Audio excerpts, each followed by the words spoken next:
Fala, minha nação tricolor, sejam muito bem-vindos a mais um vídeo aqui no canal Meu Bahia, mais um conteúdo ao longo dessa segunda-feira, último dia do mês de junho, para a gente continuar trazendo informações sobre o Bahia. Quero trazer no vídeo de hoje informações sobre o mundo, o que está acontecendo no futebol que envolva o Bahia, e quero trazer informações também sobre o mercado de transferências. Afinal, sempre tem coisa para a gente comentar, sempre tem coisa para a gente falar, e no vídeo de hoje eu quero trazer informações que sejam relacionadas ao Bahia. Vocês vão entender no decorrer do vídeo. Eu já conto muito com o teu like aqui no início do vídeo, para você poder ajudar o canal e também o nome do Esporte Clube Bahia. Eu quero também a tua participação aqui nos comentários, desabafando, dando a tua opinião referente aos assuntos que a gente vai trazer no vídeo de hoje. É muito importante essa participação entre eu aqui, produtor de conteúdo, e vocês, torcida. Quero também aqui pedir a tua inscrição no nosso canal, se você ainda não tiver inscrito, para nos ajudar a chegar a 12 mil inscritos, e também para você, torcedor, não perder nenhum conteúdo. Meu nome é José Victor, para quem ainda não me conhece, eu sou produtor de conteúdo aqui do Meu Bahia e também estudante de jornalismo, e vamos começar esse vídeo pra gente não perder tempo falando sobre o que aconteceu na Copa do Mundo de Clubes hoje na tarde dessa segunda-feira. Vitor, por que tu tá falando do Mundial de Clubes e o Bahia nem tá disputando, nem teve nada hoje? Pois é, porque hoje teve Fluminense 2, Inter de Milão 0, a Inter, a atual vice-campeã, né, da Champions League, e aí a gente teve no time do Fluminense Everaldo em campo, a gente teve principalmente Ignacio em campo, e é sobre ele que eu quero falar no vídeo de hoje. Ignacio, que é ex-Bahia e fez uma tarde brilhante hoje lá nos Estados Unidos, pro Fluminense conseguir vencer a equipe da Inter de Milão por 2-0. O melhor em campo, na minha opinião, eu assisti a partida completa. O Ignacio anulou praticamente o ataque da Inter, que tinha Lautaro Martinez e Thuram. O Thuram, que é um atacante alto, né, um atacante de porte físico e tal, que é muito difícil de conseguir se impor em relação a esse centroavante, e o Ignacio conseguiu, cortou praticamente quase todas as bolas, interceptou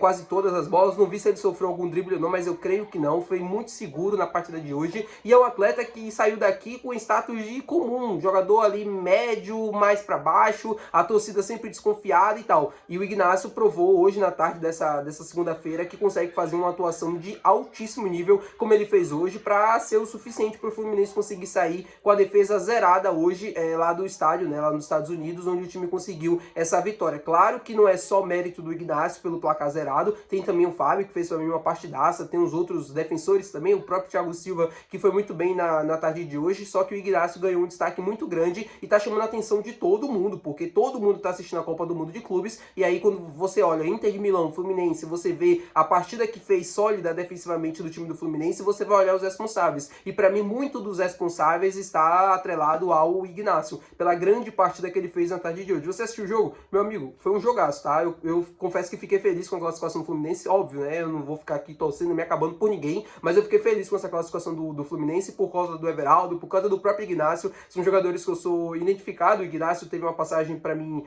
boa por aqui, ele começou ali no time de transição, aí depois chegou no time principal do Bahia, não conseguiu à época a renovação do contrato, depois foi lá pro Sporting Cristal do Peru, e agora é de volta ao futebol brasileiro fazendo excelentes atuações. Caberia aqui, tá? Só deixo esse aqui com vocês, caberia. Eu sei que muita gente seria contra essa volta de jogador, não, tem que buscar uma coisa melhor, só que o Ignacio provou hoje que ele consegue fazer uma excelente atuação a nível mundial contra dois dos melhores atacantes do mundo, o Thuram e o Lautaro Martinez. O Thuram um pouco menos, mas o Lautaro, para mim, tem entre os melhores centroavantes do mundo, atacante argentino, e o Ignacio conseguiu anular ele na partida de hoje. Quero falar agora com vocês sobre o mercado de transferências e falando sobre o atacante Biel, ex-Bahia, isso porque tem clube brasileiro que vai avançar na negociação para trazer o atacante de volta ao Brasil, e esse clube é o Corinthians. E diferente de todo mundo que imaginava que o Corinthians não teria dinheiro suficiente para adquirir o jogador em definitivo, esse cenário parece ter mudado, e agora o Corinthians vai tentar contratar o Biel em definitivo por mais ou menos 7 milhões de euros. Eu quero falar uma coisa para vocês, muita gente vai me julgar agora, só que a gente critica bastante o Cadu Santoro pela falta, às vezes, de contratação, pelo tempo que a gente tem de que é o time certo e para ele não, e a gente fala sobre isso e tal, só que o Cadu Santoro tem um nível de profissionalismo muito alto. Conseguir vender o Biel, que nem era titular da equipe, por mais de 50 milhões de reais, e ainda tem um detalhe, um jogador que se lesiona bastante, ou seja, fica de fora de muitos jogos na temporada,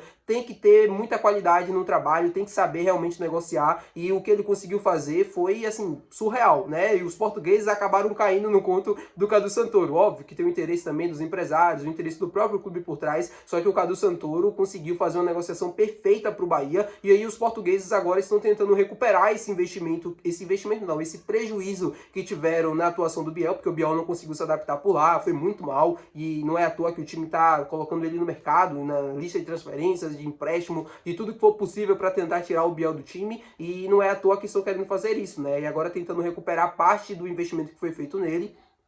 O Corinthians parece ser o clube que vai pagar, né, essa dívida, porque o Bahia vendeu ali por mais ou menos 8, 9 milhões de euros, agora o Sport tentando vender por 7 milhões e o Corinthians aí vai tirar dinheiro não sei da onde para conseguir concluir essa negociação. Eles que se lutem agora, não tem mais nada a ver com o Bahia. Quero falar agora com vocês sobre o goleiro Moisés Ramírez. Eu trouxe em vídeo aqui no canal, goleiro que deixou a Independente Del Valle, lembrando que o Moisés Ramírez já foi alvo do Bahia em janelas anteriores, né, e para ser mais exato, no final de 2022, quando o Renato Paiva chegou aqui no Bahia e tal, teve toda aquela lista, né, de jogadores que ele olhava ali e enxergava um potencial para trazer para o Bahia, jogadores com quem ele trabalhou lá no Equador, e o Moisés Ramírez era um desses atletas. Na época a negociação não conseguiu dar certo, não conseguiu avançar, não passou apenas do start ali inicial, e agora o Moisés Ramírez, como eu trouxe em vídeo anterior aqui no canal, está livre no mercado. Vitor, por que ele está livre? Porque ele queria ter mais espaço lá no Independente Del Valle, ele estava insatisfeito com as poucas oportunidades que vinha recebendo, e aí, em comum acordo, junto com o clube, ele rescindiu o contrato e agora está livre para assinar com qualquer outra equipe. Tem aí uma informação nova referente a essa situação que eu queria trazer aqui para vocês, referente ao valor do Moisés Ramírez, né? O jornal Olé, lá do Equador, né, que cobre também